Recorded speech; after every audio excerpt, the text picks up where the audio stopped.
Salut tout le monde! Aujourd'hui, nous allons faire une petite activité sur comment accorder le verbe avec son sujet. Vous êtes prêts? Allons-y. Comment faut-il accorder le verbe? Nous avons déjà vu dans une activité antérieure que pour trouver le sujet d'un verbe, nous posons la question suivante. Qui est ce qui plus le verbe ou qu'est-ce qui plus le verbe? Nous allons voir deux cas. Nous allons voir quand le verbe est au singulier et nous allons voir le verbe quand il est au pluriel. D'accord? Alors pour le premier cas, le verbe au singulier, nous pouvons voir également deux cas. Donc le sujet au singulier, exemple, dans les arbres chante l'oiseau. La question qu'on va poser est qu'est-ce qui chante dans les arbres? Donc ce qui chante dans les arbres, c'est l'oiseau. Donc dans les arbres chante l'oiseau. Ici, l'oiseau, c'est le sujet. D'accord? Donc, prenons également un autre cas, quand le verbe est au singulier. Le sujet est, on, chacun, aucun, personne, rien. Donc, pour l'exemple, on ignore tout. On pose la question, qui est-ce qui ignore tout? C'est on. Ici, le sujet, c'est on. D'accord. Prenons maintenant le deuxième cas, c'est-à-dire quand le sujet est au pluriel. Les passants te regarder. La question qu'on va poser est la suivante. Qui est-ce qui te regardait? Ce sont les passants qui te regarder.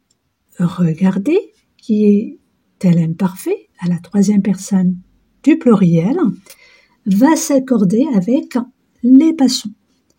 Donc les passants, il est au pluriel.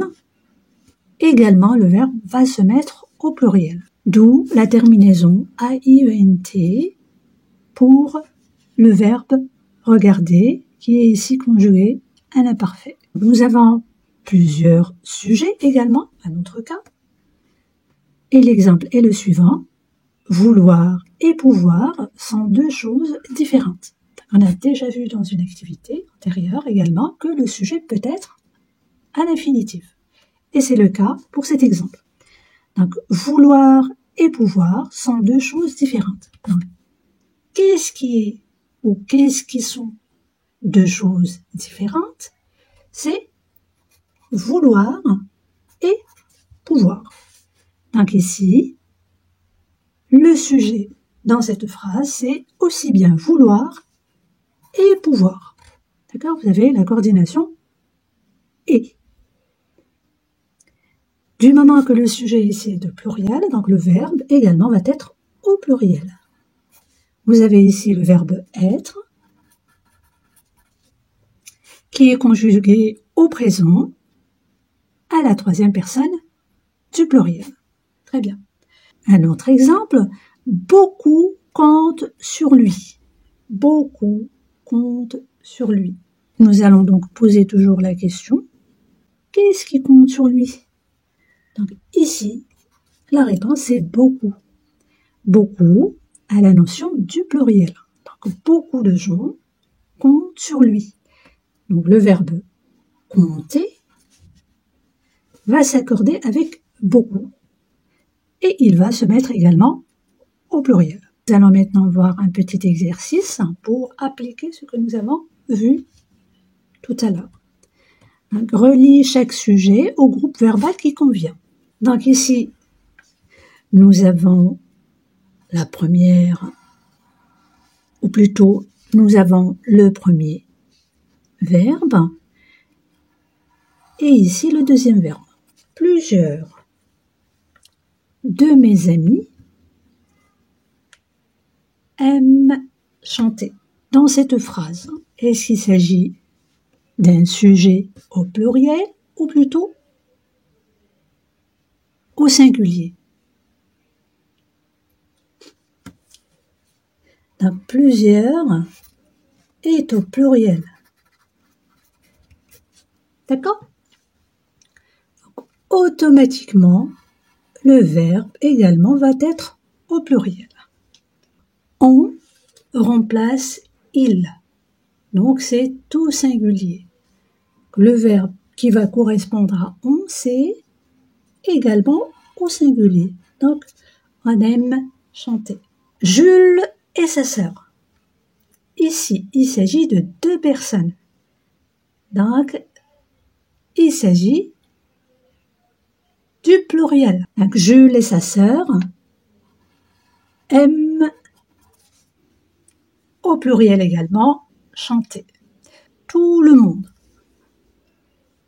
Nous avons vu tout à l'heure, pour tout le monde, c'est également, ça ressemble à on, il, donc c'est le singulier, ça va correspondre à aime chanter à la troisième personne du singulier. Donc beaucoup. Donc, nous avons toujours l'exemple sous les yeux. Donc ici beaucoup, ça correspond au pluriel. Donc, beaucoup aiment, au pluriel également, donc à la troisième personne du pluriel. Toute la famille. Toute la famille. Toute la famille va correspondre au, nous l'avons vu tout à l'heure, au singulier. Donc toute la famille, c'est-à-dire, ça va correspondre à la troisième personne du singulier. Et nous allons la relier à A-I-M-E. C'est-à-dire le verbe aimer à la troisième personne du singulier. Cette activité a pris fin. Si vous l'avez appréciée, merci de liker la vidéo, de la partager. Et vous pouvez toujours me noter dans les commentaires le nombre de bonnes réponses que vous avez eues. Et à très bientôt. À la prochaine.